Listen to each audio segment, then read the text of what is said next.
Apakah Anda masih Katolik?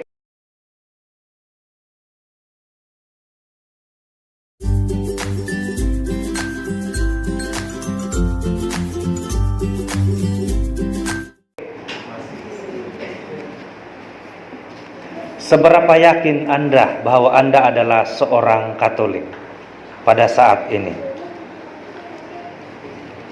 Kalau kena ukur nilai 1 sampai 10 berapa yang kita nilai pada diri sendiri?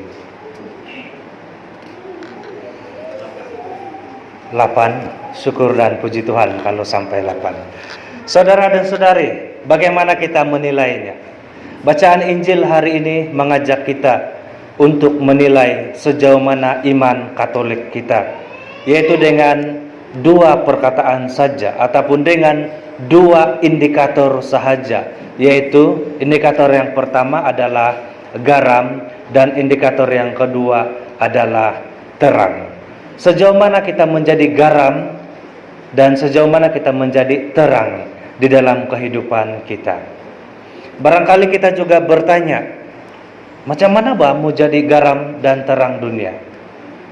Penjelasannya ada dalam bacaan pertama yang kita dengar sebentar tadi. Itu dengan melakukan hal-hal yang baik, menjadi garam dan terang dunia. Kalau kita mau memahaminya, kita harus kembali kepada Yesus Kristus. Apa yang dilakukan oleh Yesus? Pertama, apa yang dilakukan oleh Yesus ketika dia ditangkap, ketika dia menderita sengsara, ketika dia berhadapan dengan para musuhnya, ketika Yesus berhadapan dengan orang miskin, ketika Yesus berhadapan dengan orang kaya, ketika Yesus berhadapan dengan orang sakit, dan ketika Yesus berhadapan dengan orang yang sehat, ketika Yesus berhadapan dengan orang terpelajar, orang Farisi, pemuka agama, ketika Yesus berhadapan dengan orang yang tidak ada pelajaran, bagaimana sikap Yesus? Kita semua pasti sudah tahu kan bagaimana sikap Yesus terhadap mereka. Dan sekarang kita renung di dalam kehidupan kita. Apakah kita sudah menjadi seperti Yesus? Apakah kita sudah melakukan apa yang dilakukan oleh Yesus kepada orang-orang berdosa? Apa yang kita lakukan kepada orang yang menderita sengsara? Apa yang kita lakukan kepada orang mereka yang sakit menderita? Apa yang kita lakukan kepada mereka yang miskin, yang tidak mampu melanjutkan pelajaran? Apa yang kita lakukan kepada keluarga kita sendiri? Itu semua kita renungkan. Dan dari renungan itu kita dapat menilai dan melihat di dalam diri kita sejauh mana kita sudah menjadi garam dan terang dunia. Menjadi garam dan terang dunia, ada satu perkataan saja cukup untuk menjelaskan. Menjadi garam dan terang dunia berarti hidup di dalam kasih dan menghasilkan buah-buah kasih. Tidak ada garam yang asin, tetapi ketika ditaruh di dalam sayur, tetapi tidak masin kan? Tidak ada cahaya yang bila ditaruh dalam kegelapan dia tidak bercahaya kan? Demikian juga dengan kasih. Tidak ada kasih yang tidak menghasilkan buah kecuali kasih yang palsu, kasih yang pura-pura. Kasih yang sejati pasti menghasilkan buah. Demikian juga garam. Garam yang asli, garam yang masih sejati garam, dia akan mengasinkan apa yang diasinkan. Seperti kata Yesus dalam Injil, kalau garam sudah tawar, dengan apakah dia diasinkan? Jadi kalau garam sudah tawar, dia tidak akan mampu mengasinkan sebuah sayur ataupun masakan. Dan masakan itu menjadi tidak sadap. Memahami menjadi terang dan garam dunia itu kita pahami dalam konteks kasih. Jadi semua itu berdasarkan kasih. Di dalam bacaan pertama kita diingatkan oleh Nabi Yesaya bahwa Janganlah kita melakukan sesuatu yang bertentangan dengan kebaikan Tuhan.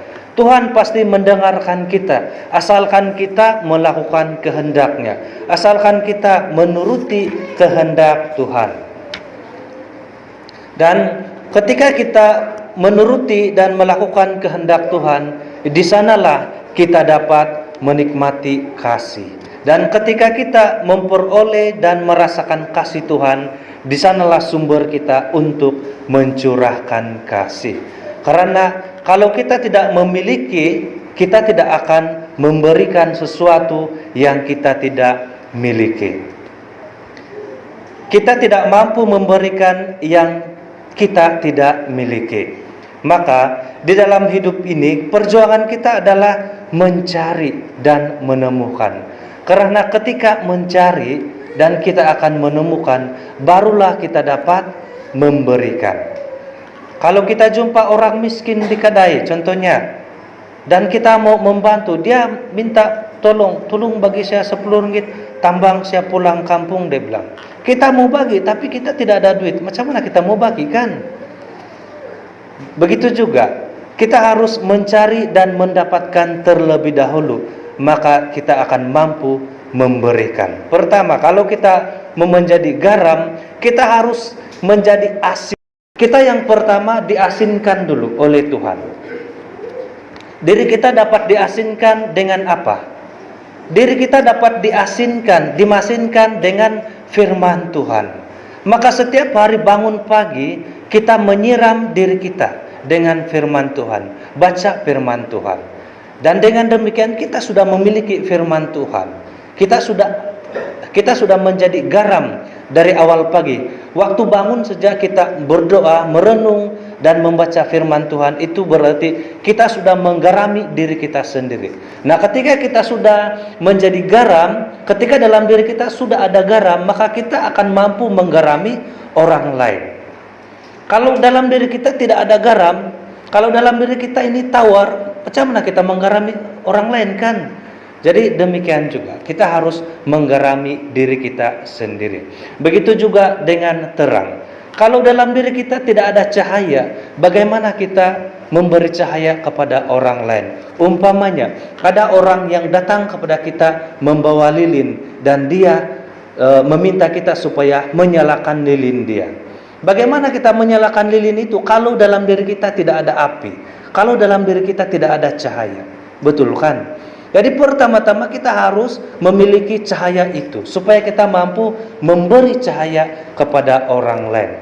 Maka dari mana kita mendapatkan cahaya itu?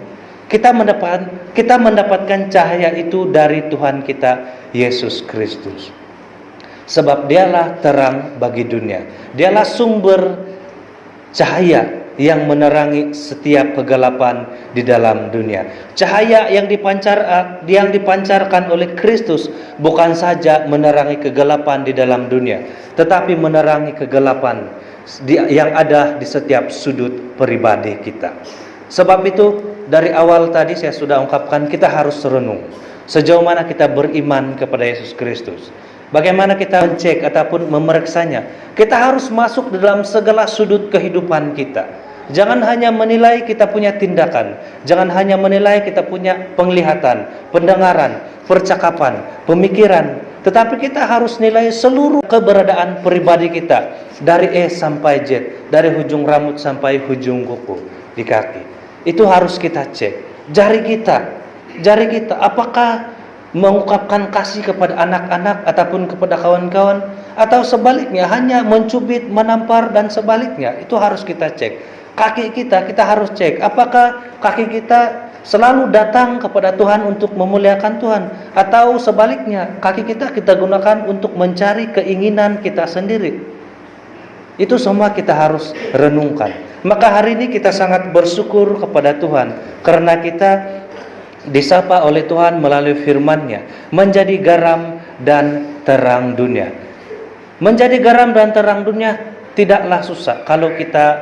Kalau kita mau menyadarinya, tidak susah.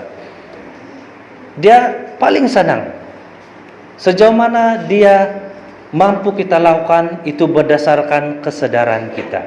Pertama, kembali kepada yang awal, kita menyadari bahwa kita adalah orang-orang Katolik. Orang Katolik itu adalah hidup di dalam kasih dan menghasilkan buah-buah kasih. Identiti Katolik yang sejati itu adalah hidup dalam kasih dan menghasilkan buah-buah kasih.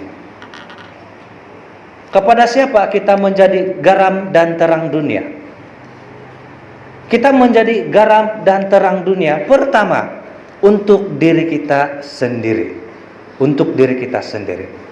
Karena kita semenjak dibaptis, kita secara otomatis diikut sertakan dalam 3 tugas Kristus sebagai imam, nabi, dan raja.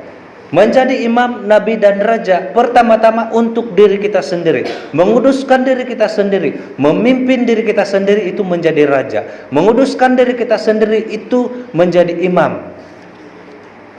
Menjadi nabi kepada diri sendiri berarti kita mewartakan firman Tuhan di dalam diri kita dengan cara merenung, membaca, dan menghayati firman Tuhan. Selanjutnya, kita menjadi garam dan terang dunia kepada orang terdekat kita. Siapa? Suami istri, anak-anak, keluarga. Kita menjadi terang dan garam dunia. Di dalam keluarga, apa yang kita ungkapkan setiap hari?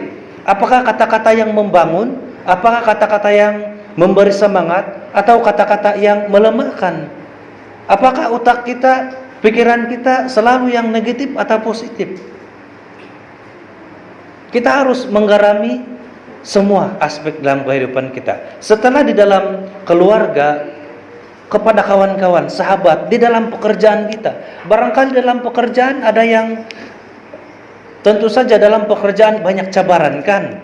Banyak cabaran, ada yang stres, banyak tekanan, belum lagi masalah yang lain-lain. Dan itu semua mengundang kepada kita untuk melakukan sesuatu yang menurut kita dapat menyelamatkan kita dari stres ataupun tekanan, ataupun melepaskan kita dari pelbagai masalah. Tetapi untuk menjadi garam dan terang dunia itu artinya kita harus bertindak berbeda dari yang lain.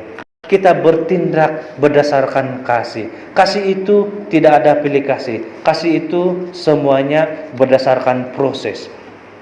Kasih itu tidak mau mementingkan diri sendiri. Kasih itu tidak mau mencari keuntungan, tetapi mencari kebenaran, mencari keadilan, mencari kebajikan bersama, bukan keuntungan sendiri, tetapi keuntungan bersama. Saudara dan saudari, banyak hal yang dapat kita renungkan tentang garam dan terang dunia. Namun hari ini kita sangat bersyukur karena kita ditegur oleh Tuhan. Maka mari kita lanjutkan kehidupan kita setiap hari. Mari kita usahakan menjadi terang dan garam di dalam diri kita, dalam keluarga kita, dan dalam masyarakat kita setiap hari. Semoga Tuhan memberkati kita semua.